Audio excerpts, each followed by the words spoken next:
In this video, we discuss various methods of protecting networks.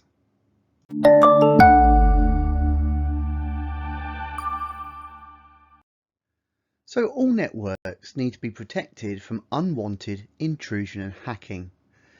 The overall aim is to only allow authorised people to access what they need and prevent unauthorised people gaining any access at all. There are various methods which can be used, and 3 are mentioned in your specification: access control, physical security and firewalls. Let's take a look at those now. So first we have authentication. Now you're probably well aware and used to this from school.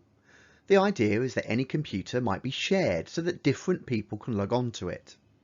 Only someone with a valid and correct username and password will be able to gain access or authenticate themselves as a valid user.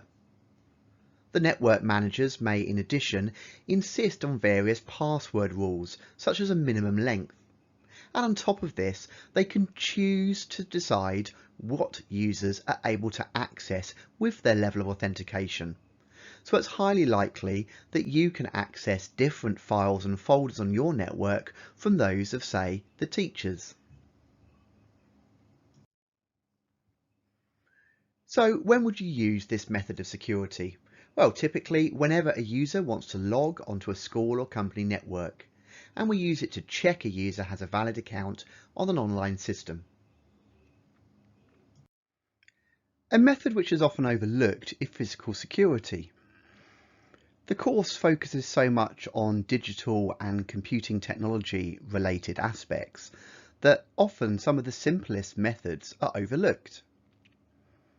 Physical security can simply take the form of, say, CCTV cameras, employing security guards, using door locks on secure area, or indeed having areas of a building which require secure access with electronic staff passes, the use of fences. When would you use this method? Well, quite simply, these sort of methods are employed whenever you feel there's a need for that extra physical layer of security to protect certain hardware or assets which contain sensitive data. Obviously, there's a high cost involved in physical security, especially when it comes to employing, say, people such as security guards. But with institutions such as banks, medical research centres, and certainly sensitive areas of the government and the military, physical security is definitely a method which is used.